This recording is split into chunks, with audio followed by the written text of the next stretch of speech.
Before I became undocumented in the United States, I had a beautiful life. Everything that you dream to have, I had it. My dad was a very successful businessman who, during the time the economy was really bad, he made an investment that unfortunately didn't succeed. And that caused us to lose it all and ended up in bankruptcy. When everything got really bad, we didn't know what to do. My dad owned money to pretty much half of the city. And we were trying to figure out how to pay people back, but things started to get worse. We started to receive death threats. So while everything was happening, my dad got very sick. In a matter of 4 or 5 weeks, he passed away. For what we later learned, he had 5 tumors in his brain that were caused by stress. So during that time, we were trying to understand what life was about now, and everything was about surviving. We didn't know what to do. We didn't have money. And the only option that we now had, it was to immigrate to the United States. And that's what we did. When I came to the United States, only a few years back, I didn't even speak English. I never learned English back home, and I never thought that I would end up here, to be honest. So the only work that I was able to find was at a Mexican restaurant where I was making $2.50 plus tips. But to be honest, I was pretty bad at it. And I mean, I didn't even speak the language, so have a little bit of grace. And during that time, I started to experience a pain I have never experienced before. It was a pain in my left molar that it was not like a tooth pain. It was something so much deeper than that. For an undocumented person to get health insurance is incredibly difficult. I mean, just think about how difficult it is for you. So for a very long time, I was experiencing this pain, and I knew that we didn't have the money to be able to go to the doctor or check what was actually happening. So I would just pray that someday magically it would just disappear. But to be honest, it never happened. So what I started to do was I started to do every remedy that you can imagine at home, hoping that that would heal me. But that never happened. But one morning, I was sleeping, and I heard like a noise inside my head, and something exploded. I could remember that. It sounded like... I woke up, and I noticed that there was blood coming down from my ear. So I was rushed to the hospital, and 2 hours later, I found out something very exciting. My hearing was gone. But in the words of the doctor, I was pretty lucky that the infection that I was having didn't get to my brain. That was the day where I realized that the cost of being undocumented in this country was going to be so much more higher than a human could possibly ever afford. And even though the decision of immigrating to this country made me really grateful, and I was really happy because that decision was the reason why I was alive, that didn't mean that I got to live my life normally. So I started to think, all right, we're already here. We have to build our own opportunities. Since I was little, I always had the desire to help people. Never in my life I thought I would be the one in need. But that's how life is sometimes. So I decided to pursue a law degree for many years. That was my biggest dream. But in order for a person like me to go to college, it's extremely difficult. You have to be one of the lucky ones. And honestly, it wasn't pretty obvious. So for many years, I pursued this degree. I went to college, but I always ended up dropping off.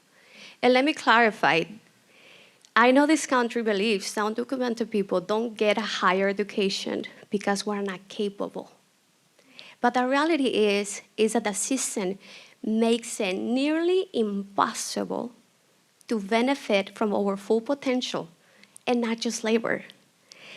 So after many years of trying out, it got to a point where I had to get so many personal loans to be able to be at school that I was in so much debt that I had to pick, do I eat and provide for my family, or I go to college? But the choice was very obvious. I have to survive. I put my degree on hold, and I decided if I actually wanted to make a difference, there must be another way. So I started to participate in organizations that created resources for the undocumented community and for human rights. So around this time, I'm an educational researcher here at Stanford and a professor, and my work has largely focused on educational equity and trying to elevate the voices of individuals who are not afforded the same kind of dignity and privilege that a fancy PhD gives me. Those are oftentimes young people, families, parents, and teachers. Around the time that Alíx is talking about, I am studying school buses here in Palo Alto, and my doctoral students and I are on the buses riding alongside young people who are spending hours every day to get the same educational opportunity as their more affluent peers. The pandemic, turns out, means that students don't need to ride school buses for the foreseeable future, so that work goes on pause, which is a real reprieve for my doctoral student who never told me he gets motion sickness. So he got a real break out of that one. But while we're paused on thinking about school buses and learning opportunity, I got really interested in the idea of what does it mean to be an essential worker, right? A phrase that was in our consciousness at the moment. And I was wondering who's left out, right, when we talk about essential workers. Who are the essential workers? Who doesn't get to count as an essential worker? And I'd recently met Alíx, and I was thinking about the kinds of costs that oftentimes are invisible to people like me around Alíx losing her hearing because of her inability to access medical insurance and a broken immigration system. And I asked Alíx at the time, considering these questions in the context of what was happening in America, if she'd be interested in doing research with me.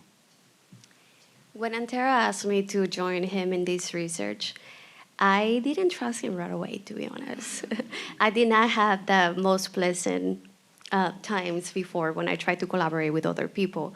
It felt like people never took my intellect seriously. So I didn't know if this time would be different, but the desire to help others made me at least want to try. So I could hear Alíx's hesitancy, no problem. My training as a social scientist meant I knew how to address these concerns. We are designed in terms of our training to mitigate the concerns that Alíx is talking about, to create safety with our research subjects. And so I explained to Alíx, no problem, I hear your concerns, and any work we do can be anonymous. I will give you a pseudonym, you get to be J-Lo. And in this work, I will help elevate your story while you can remain safely anonymous in this work. When Antero suggested that my work would be anonymous, I said, over my dead body. Absolutely not. It reminded me of the many times I saw how fancy professors would come to our communities and take our stories, but never provided or trusted us with the spaces for our own voice to be heard. I knew that in order for our work to work, we will have to build trust. And I know that will take a lot of time to do it. So there's one morning, we're sitting in my office and having a conversation, and both kind of sharing our fear about the future, both for ourselves and for our families. And that was the morning that Alíx shared a promise that she'd made to her dad. Long before my dad passed away, I made many promises to him. I guess all of us have done it. But when I did them, I don't think I thought, well, I'm going to keep them. But later, I realized that I had to. My dad was a big advocate for social justice. And for some reason, he loved the truth. And he used to always say, go for the truth. But in order for me to go for truth, I have to fight for justice. It got to a point where I had absolutely no choice but go for it. And it was this type of conversations that made me realize that Antero and I seeing and felt the world differently, but we as humans were not as different. And so when Alíx started talking about her father and finding the truth, it hit me like a wave and kind of pushed me into a different period of my life. It reminded me of what felt like a different lifetime ago, when I was once a high school English teacher in South Central Los Angeles. And your first year as a teacher, you're a disaster. It's just a natural fact. You are disorganized, you're unprepared, and you are terrified of the young people in front of you. And that is just the science of what happens with first-year teachers. My second year was also a disaster. I was unprepared and disorganized. But my second year, I was a disaster for very different reasons than in my first year. My second year, I was a disaster because at the beginning of that year, my father had passed away. And I fell into a hole during that period because while we prepare young people and oftentimes have resources for when they experience loss and trauma, I was trying to experience how to heal, how to grieve, how to teach the Catcher in the Rye and the fifth 5-paragraph essay at the same time. And I couldn't figure out how to do all of those things. It was actually my dad's advice to me that helped kind of claw out of this moment at that time. My dad would remind me to stick to who you are, right? Don't try to be somebody else, and to listen to the needs of the people around you.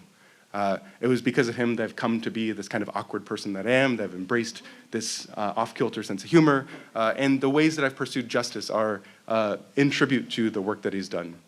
And so that morning when Alíx was sharing her father, this was more than a qualitative, semi-structured interview.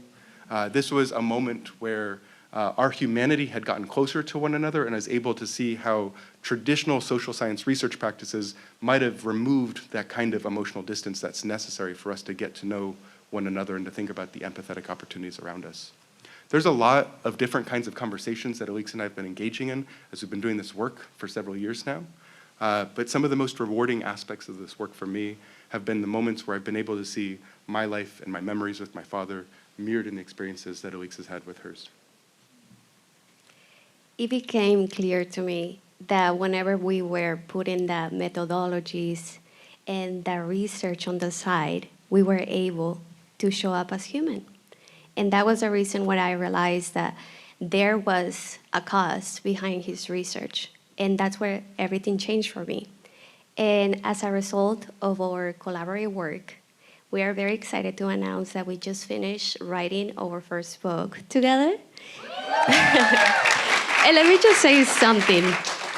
This is our first book together. This guy has already like 100 books, but this is the first one we get to do together. And this book, it's a combination of not only the social science research that we do together, but also my experiences as an undocumented person in the United States, with the hope that we get to make a change and change the conversation around immigration in this country.